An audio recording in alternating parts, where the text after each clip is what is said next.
പപ്പടം പല രീതിയിൽ നമുക്ക് തയ്യാറാക്കാം. ഇന്ന് നമുക്ക് ചക്കപ്പപ്പടം എങ്ങനെയാണ് തയ്യാറാക്കുന്നതെന്ന് നോക്കാം. നല്ല ക്രിസ്പി ആയിട്ടുള്ള പപ്പടം, ചക്ക ധാരാളം കിട്ടുന്ന ഈ സീസണിൽ നമുക്ക് എളുപ്പം തയ്യാറാക്കി വയ്ക്കുകയും ചെയ്യാം. അതിനായി പച്ചച്ചക്ക ഇതുപോലെ വൃത്തിയാക്കി അതിലുള്ള കുരുവും അതിൻ്റെ മുകൾ ഭാഗത്തുള്ള നാരുമൊക്കെ മാറ്റി വൃത്തിയാക്കി എടുക്കുക. എന്നിട്ട് വലിയ ഷേപ്പൊന്നും വേണ്ട, ചെറുതായിട്ടിങ്ങനെ റഫായിട്ടൊന്ന് കട്ട് ചെയ്ത് എടുക്കുക. വേവിക്കാൻ വെക്കാനാണ്. അങ്ങനെ കട്ട് ചെയ്തെടുത്ത ചക്ക കഷ്ണങ്ങൾ ഏകദേശം ഒരു 4 കപ്പ് ഉണ്ടാവും. അതൊരു ചെറിയ പാത്രത്തിലേക്ക് മാറ്റുക. പാത്രം നമുക്ക് കുക്കറിൻ്റെ അകത്ത് വെക്കാനാണ്. അപ്പോൾ കുക്കറിൻ്റെ അകത്ത് വെക്കാൻ പറ്റുന്ന ഏത് പാത്രത്തിലും മാറ്റുക. കുക്കറിൽ ഒരു 2 കപ്പ് വെള്ളം ഒഴിച്ച് നമ്മൾ കഷ്ണങ്ങൾ മാറ്റി വെച്ചിരിക്കുന്ന ആ പാത്രം അതിൻ്റെ അകത്ത് വെച്ച് ഒരു അര ഗ്ലാസ്, ഇപ്പോൾ കപ്പ് ആണെങ്കിൽ അര കപ്പ് വെള്ളം ഒഴിച്ച് ഇതുപോലെ ഒരു അടപ്പ് വെച്ച് അടച്ച് കുക്കറിൽ ഒരു 4 വിസിൽ വേവിച്ചെടുക്കുക. നന്നായിട്ട് ചക്ക വേകണം. അപ്പം 4 വിസിൽ മതിയാകും. പ്രഷർ താഴുമ്പം കുക്കറിൻ്റെ അടപ്പ് തുറന്ന് കഷ്ണങ്ങൾ ഒന്ന് ചെക്ക് ചെയ്ത് നോക്കുക. നമ്മൾ എടുക്കുന്ന ചക്ക 4 വിസിലിൽ സുഖമായിട്ട് വെന്തിരിക്കും. വെന്തില്ലെങ്കിൽ 1-2 വിസിലും കൂടെ വെച്ചോളൂ. ഇപ്പോൾ ഈ ചക്ക നല്ലോണം വെന്തിട്ടുണ്ട്. ഇപ്പോൾ തൊടുമ്പോൾ നല്ല സോഫ്റ്റായിട്ട് പോകുന്നുണ്ട്. ഇത് നമുക്കിനി തണുക്കാനായിട്ട് വയ്ക്കാം. അതിനായി ഒരു അരിപ്പയിലൂടെ ഈ ചക്കയിൽ നമ്മൾ അര ഗ്ലാസ് വെള്ളമേ ഒഴിച്ചിട്ടുള്ളൂ, എങ്കിലും ആ വെള്ളം ഒട്ടും വേണ്ട. ഇപ്പോൾ ചക്ക കഷ്ണങ്ങൾ തണുക്കുകയും വേണം, വെള്ളം നന്നായിട്ട് വാർന്ന് കിട്ടുകയും വേണം. അപ്പോൾ ഒരു അരിപ്പയിലൂടെ ഇതുപോലെ അരിച്ചെടുത്ത് ഒരു അടപ്പ് വെച്ച് ഒരു 1/4 ഭാഗം അടച്ചു വയ്ക്കുക. അപ്പോൾ കഷ്ണങ്ങൾ എളുപ്പം തണുത്ത് കിട്ടുകയും ചെയ്യും. കഷ്ണങ്ങൾ നല്ലോണം തണുത്തതിന് ശേഷം നമുക്കിത് മിക്സിയിലിട്ടൊന്ന് അരച്ചെടുക്കാം. മിക്സിയിൽ വെള്ളം ഒഴിക്കാതെയാണ് അരയ്ക്കുന്നത്. ഇതുപോലെ ശകലം ഒരു 3-4 ബാച്ചായിട്ട് അരച്ചാൽ മതി. എങ്ങാനും വെള്ളം വേണമെങ്കിൽ നമ്മൾ ആ അരിച്ച് വെച്ചിരിക്കുന്ന വെള്ളം ശകലം ഒഴിച്ചുകൊണ്ടാൽ മതി. വെള്ളത്തിൻ്റെ ആവശ്യം വരത്തില്ല. ഇതുപോലെ നല്ല മഷി പോലെ അരച്ചെടുക്കുക. ഒരു പാത്രത്തിലേക്ക് അരച്ച പേസ്റ്റ് മാറ്റുക. ഇതുപോലെ ബാക്കിയുള്ള കഷ്ണങ്ങളും 2-3 ബാച്ചായിട്ട് അരച്ചെടുക്കുക.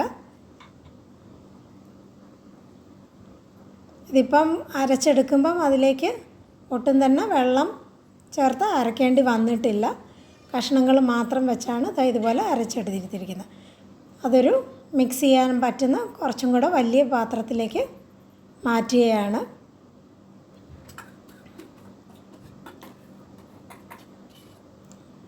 ചക്ക പേസ്റ്റിലേക്ക് അവരവരുടെ സ്വാദിന് ആവശ്യമുള്ള ഉപ്പും കായപ്പൊടിയും മുളക് പൊടിയും ചേർക്കുക. ചക്ക ആയതുകൊണ്ട് ശകലം എരിവ് കൂട്ടിയിടുന്നത് നല്ലതാണ്. അതിൻ്റെ നമ്മൾ പൊരിക്കുമ്പം എരിവ് ഒട്ടും അത്രയും വരത്തില്ല. അതുപോലെ ഉപ്പ് ചേർക്കുമ്പോഴും ഒന്ന് നോക്കി ചേർക്കണം. നമ്മൾ സാധാരണ കറക്റ്റ് ടേസ്റ്റിൽ കറികളിൽ ചേർക്കുന്നത് പോലെ ഉപ്പ് ചേർക്കരുത്. ഇത് ഇനി ഉണങ്ങി വരുമ്പം അതിൻ്റെ വലിപ്പം ഒന്ന് കുറഞ്ഞാണ് വരുന്നത്. അപ്പോൾ ഉപ്പ് നമ്മളിപ്പോൾ കറക്റ്റായിട്ട് ഇട്ടിട്ടുണ്ടെങ്കിൽ ഉണങ്ങി കിട്ടുമ്പോൾ പപ്പടത്തിന് ശകലം ഉപ്പ് കൂടുതലായിരിക്കും.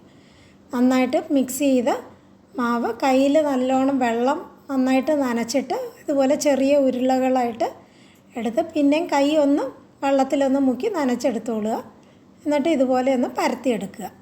പരത്തുമ്പം ഒരു സൈഡ് കനം കൂടുതലും മറ്റേ സൈഡ് കനം കുറവൊന്നും വരാതെ ഏകദേശം ഒരുപോലെ തന്നെ തട്ടിയെടുക്കുക. ഇതുപോലെ ബാക്കിയുള്ള പപ്പടവും തട്ടിയെടുക്കുക. കയ്യിൽ ഒട്ടുത്തൂന്ന് വരുമ്പോൾ ജസ്റ്റ് ഒന്ന് വെള്ളം ഒന്ന് മുക്കിക്കൊണ്ടാൽ മതി.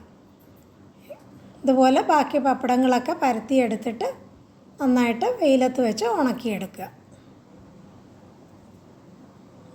ഉണങ്ങി വരുമ്പം പപ്പടം നല്ല നമ്മൾ ഒടിക്കുമ്പോൾ നല്ല ഒടിഞ്ഞ് കിട്ടുന്ന രീതിയിൽ അതുപോലെ നല്ലോണം ഉണക്കിയെടുക്കണം. ഇപ്പം ഏകദേശം അര ഭാഗം ഉണങ്ങി വരുമ്പം ഷീറ്റിൽ ഇതുപോലെ ഒന്ന് മറിച്ചിട്ട് ഉണക്കിയെടുക്കുക. മുഴുവൻ ഉണങ്ങാനായിട്ട് നിൽക്കേണ്ട. ഏകദേശം ഇതുപോലെ മുറിയാതെ തിരിച്ചിടാൻ പറ്റുന്ന രീതിയിൽ പപ്പടമെല്ലാം ഒന്ന് മറിച്ചിട്ട് പിന്നെ വെയിലത്ത് വെച്ച് നല്ലോണം ഉണക്കി നമ്മൾ സൂക്ഷിക്കുകയാണെങ്കിൽ മാസങ്ങളോളം നമുക്കിത് സ്റ്റോർ ചെയ്ത് വെക്കാൻ പറ്റും. ചക്ക ധാരാളം ലഭിക്കുന്ന സീസണിൽ നമുക്ക് എളുപ്പം തന്നെ ഇതുപോലെ ചക്കപ്പപ്പടം ഉണ്ടാക്കിയെടുക്കാം. ഇത് ഭയങ്കര സോഫ്റ്റായിട്ടാണ് ഇരിക്കുന്നത്.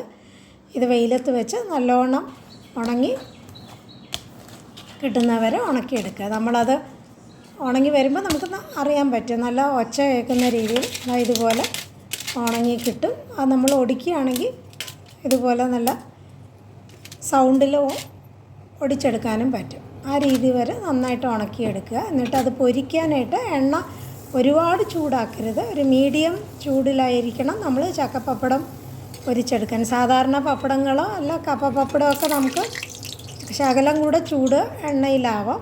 ഇത് ആ ചൂട് എണ്ണയ്ക്ക് ആവശ്യമില്ല. ഇതുപോലെ ഒന്ന് പൊരിഞ്ഞ് കിട്ടുന്ന ആ ചൂട് മതി. ഇല്ലെങ്കിൽ പപ്പടത്തിൻ്റെ കളറ് കറുത്തു പോവും. ഇതുപോലെ ഓരോരോ പപ്പടമായിട്ട് പൊരിച്ചെടുക്കുക. ഇപ്പം നമ്മൾ പൊരിക്കുമ്പം എണ്ണയുടെ ചൂട് ശകലം താഴുകയാണെങ്കിൽ കുറച്ചും കൂടെ തീ കൂട്ടി വെച്ച് പൊരിച്ചെടുക്കുക. ഇതുപോലെ തീ ഒന്ന് അഡ്ജസ്റ്റ് ചെയ്ത് എല്ലാ പപ്പടവും ആവശ്യാനുസരണം പൊരിച്ചെടുക്കുക. അതിൽ എണ്ണമയം ഒട്ടും വരത്തില്ല. അതായത് നമ്മൾ പൊട്ടിച്ച് കാണിക്കുമ്പോൾ നല്ലോണം അറിയാൻ പറ്റും എത്ര ക്രിസ്പിയാണ് പപ്പടമെന്ന്. അപ്പോൾ കഴിക്കുമ്പോഴും ആ വായിലിടുമ്പോൾ ഉള്ള ഒച്ച നമുക്ക് കേൾക്കാം. ഇനിയിപ്പോൾ എണ്ണമയം വേണ്ട, എണ്ണയിൽ പൊരിക്കണ്ടെന്നുണ്ടെങ്കിൽ ഇതുപോലെ പപ്പടങ്ങൾ ഒന്ന് നന്നായിട്ട് നനച്ച് വെള്ളം ഒന്ന് നന്നായിട്ട് കുടയുക. എന്നിട്ട് ഓവനിൽ വെച്ച് ഒന്ന് ചുട്ടെടുത്താൽ മതി. ഇപ്പം ഞാൻ ചുട്ടെടുക്കാനായിട്ട് 50 സെക്കൻഡാണ് വെക്കുന്നത്. ഇത് 50 സെക്കൻഡിൻ്റെ ആവശ്യം വന്നിട്ടില്ല, 40 സെക്കൻഡിൽ എടുക്കണം. ഒരു പപ്പടത്തിന് ഒരു ചെറിയ കരിവ് തട്ടിയിട്ടുണ്ട്. ഇതും നല്ല ക്രിസ്പി ആയിട്ട് വരും. നമുക്ക് ഒരു തുള്ളി എണ്ണയുടെ ആവശ്യമില്ല. ശകലം ചൂട് കൂടിപ്പോയി 40 സെക്കൻഡിൻ്റെ ഇതുപോലെ ആദ്യം ഒന്ന് വെച്ച് നോക്കുമ്പോൾ നമുക്ക് അറിയാൻ പറ്റും എത്ര സെക്കൻഡ് നമുക്ക് വെക്കണമെന്നുള്ളത്. അതുപോലെ ഇത് ചുട്ടെടുത്ത് നമുക്ക് കഴിക്കാവുന്നതാണ്. എല്ലാവരും ട്രൈ ചെയ്ത് നോക്കുക. ഇഷ്ടപ്പെടുകയാണെങ്കിൽ ലൈക്ക് ചെയ്യുക, ഷെയർ ചെയ്യുക, സബ്സ്ക്രൈബ് ചെയ്ത് സപ്പോർട്ട് ചെയ്യുക.